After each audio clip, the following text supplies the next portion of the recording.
नमस्कार. आपण ऐकत आहात चैत्राली यमगर लिखित वीर प्रताप मोहिते भाग 6. तो गेला तरी ती मात्र अजूनही तिथेच उभी होती. गळ्यातलं मंगळसूत्राशी ती खेळत असली तरी मनात विचारांचं काहूर माजले होते. त्याची गोष्ट माझ्याकडे आहे. ती हलक्या आवाजात स्वतःशीच पुटपुटली. नक्की त्याला काय म्हणायचं होतं? ती मात्र आपल्या विचारात हरवली होती. त्याचं मगाशीचं बोलणं, त्यातील प्रत्येक शब्द तिच्या कानावर आदळत होता. जणू एक ज्वालामुखी होता. पण तो असं का म्हणाला याचं उत्तर तिच्याजवळ नव्हते. तर दुसरीकडे मंदिराच्या मागच्या बाजूला वीर एकटा उभा होता. मोबाईल हातात होता आणि तो त्याच्याकडे टक लावून पाहत होता. चेहरा खूप आता त्याचा सिरियस होता. नक्कीच असं काहीतरी त्या मोबाईलमध्ये होतं. स्क्रीनवर मेसेज झळकत होता, शी इज द की. ते वाचून आता त्याच्या डोळ्यात ना कोमलता होती ना आणखी कसल्या भावना, फक्त थंड निर्धार. गेम सुरू झाला आहे के यार, तो हलक्या आवाजात म्हणाला. महाराणी, आता चलायचं आहे की नाही घरी? ती विचार करत असतानाच आता कौस्तुभ आला आणि तिला कपाळावर आठा आणत म्हणाला, आणि हा वीर कुठे आहे? त्याला सगळं कळालं आहे. He knows everything about me. पण ती आता स्वतःच्याच नादात पुटपुटली. तुझ्याबद्दल कळाले आहे म्हणजे काय नक्की? पण कौस्तुभ आता एक भुवळी उंचावून म्हणतो, त्याने लग्न केले आहे ते म्हणजे माझ्यासाठी असणाऱ्या एका गोष्टीसाठी. ती पुढे बोलते, पण मला कळत नाही की अशी कोणती गोष्ट माझ्याकडे त्याची आहे. ती आता त्यालाच प्रश्न करते. आता मला काय माहीत, कौस्तुभ त्रागा करत म्हणतो. ते तू जाणो आणि तुझा नवरा. चला आता, इथून पुढे 4 तास आहेत प्रवास. मला चालवायची आहे कार. पण हा साध्या वीर कुठं जाऊन बसला? तो आपली बडबड करतच मंदिराच्या परिसरात एक कटाक्ष टाकतच बोलत होता. बहुधा तोही गाडीत असेल, असं म्हणत त्याने परत तिला रागात पाहत चला म्हणून खुणावले. तसं आता तीही एकदम शांततेने मंदिराच्या पायऱ्या उतरत होती. पण मनात प्रश्न चालूच होते. या वीरच्या डोक्यात काय चालू आहे? आणि काय माहीत आहे शिवाय याने या अनोळख्या मुलीशी लग्न का केलं? तर इकडे आता तिच्या बोलण्याने कौस्तुभही विचारात खाली उतरायला लागला पायऱ्या. त्याला विचारल्याशिवाय मला झोप काही येणार नाही आज. त्यालाच विचारू आता, असा विचार करत करतच ते दोघे गाडीपाशी पोहोचले. अरे, तू का बसला तिथे? गाडीजवळ पोहोचताच त्याला दिसते वीर ड्रायव्हिंग सीटवर बसून कसल्या तरी विचारत मग्न आहे. वीरही केअरचा विचार करत करत कधी गाडीजवळ येऊन पोचला आणि कधी ड्रायव्हिंग सीटवर बसला हे त्यालासुद्धा कळाले नव्हते. असू दे रे, करतो मी ड्रायव्हिंग, तू बस शेजारी. आणि कौस्तुभचं बोलणं ऐकून तो आपल्या विचारातून भानावर आला व हसून पुढे त्याला म्हणाला, काव्या, तू मागेच बस. आणि कौस्तुभच्या मागे असलेल्या गोंधळून पाहत असलेल्या काव्याला तो आता बोलला. हां म्हणतच तिने त्याला छोटीशी स्माईल देत म्हटले, ज्यात त्याला ती कमालीची गोड वाटली. पण सध्या त्याने आपल्या इमोशन्सला बाजूला ठेवले.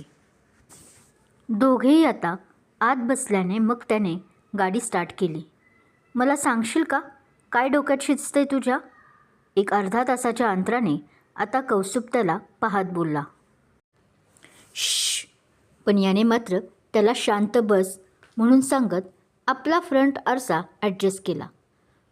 झोप लागली आहे तिला, तेही गाढ. आणि त्याच्या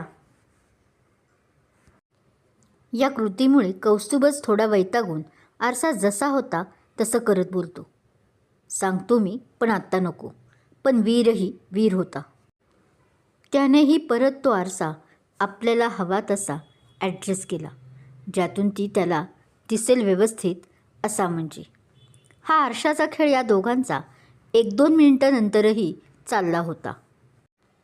शेवटी वैतागून कौस्तुभनेच हार मानली आणि त्याला फक्त एक लूक देत तसाच ठेवला, जसा वीरला हवा होता.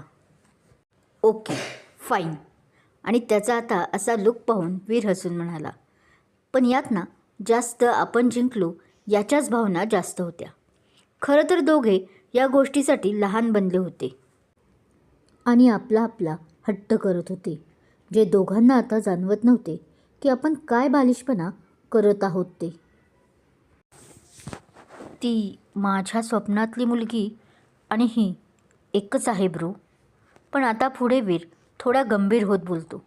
आवाजही इतका हळू होता की फक्त कौस्तुभला ऐकायला जाईल. व्हॉट? पण ते ऐकून मात्र कौस्तुभ उडाला आणि तो जरा जास्तच जोरात बोलला, अरे जरा हळू ना. पण यावर वीरने चिडून त्याला म्हटले आणि आरशात पहिले पाहिले की ती उठली तर नाही ना. किती ती काळजी. यावर मात्र आता कौस्तुभ जरा दातोटच खातच म्हणतो, नाही उठणार तुझी बायको. कुंभकर्णाची बहीण जी आहे. कौस्तुभने तिला टोमणे मारण्याचं काम काही सोडले नाही आणि त्यावर त्याला लूक द्यायचं वीरने. बरं ते सोड, पण स्वप्न काय नक्की पडते ते तर सांग ना. पण आता कौस्तुभला त्या स्वप्नात इंटरेस्ट आला होता. ते काही फारसे आठवत नाही.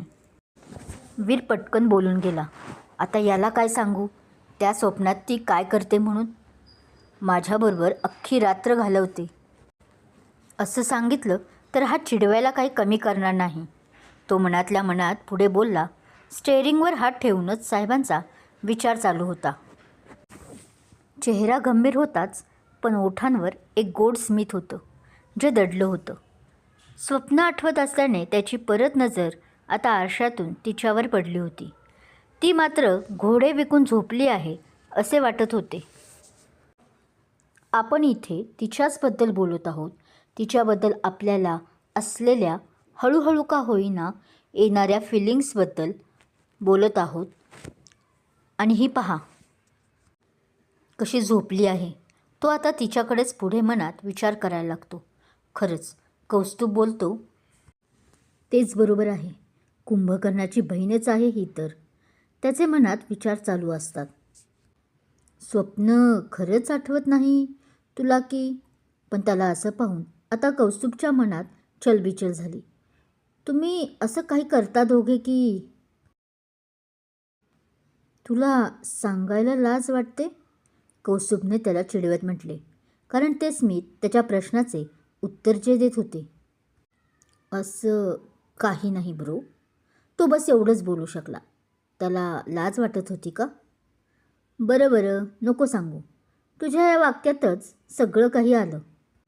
आणि ते पाहून कौस्तुभच सुखावला व हसतच त्याला म्हटले, तू बघ तुझ्या झालेल्या बायकोची स्वप्ने आता. मी आपला घेतो झोपून. आणि पुढे कौस्तुभ त्याला चिडवत हसून म्हटला, अरे ये पण मग मलाही. तो झोप लागेल असं म्हणणार होता, पण ते शब्द तोंडातच विरघळले. कारण कौस्तुभ आता मोठमोठ्यानं घोरायचा आवाजही काढत होता. तो नाटक करत आहे हे कळाले होते. पण जाऊ दे, झोपू दे त्यालाही. आज बिचारा कंटाळला आहे असा विचार करून तोही मग आपल्या विचारात हरवतो. म्युझिक ऑन करतो अगदी कमी आवाजात, ज्यावर गाणे लागले होते.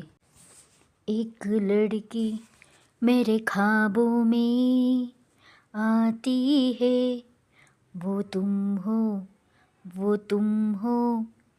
मिलिंद इंगळेचं हिट अल्बममधील चुमी सी तुम लगती हो वालं आणि ते गाणं ऐकत ऐकतच तो आपल्या ड्रायव्हिंगवर लक्ष केंद्रित करतो. मासा गाळाला लागला असं भरपूर डॉट्स देऊन एक मेसेज आला होता काव्याच्या मोबाईलवर, जे वाचून तिच्या चेहऱ्यावर एक स्माईल आली. अर्ध्या तासापूर्वीच ते घरी आले होते, कौस्तुभला त्याच्या घरी सोडून. त्याच्या घरचे रात्र खूप झाल्याने झोपले होते शांत. पण त्या बिचाऱ्यांना कुठं माहीत होते की काव्या नावाचं वादळ त्यांच्या घरात दाखल झाले होते क्रमशः. कुणाचा आता इतक्या रात्री तिला मेसेज आला असेल.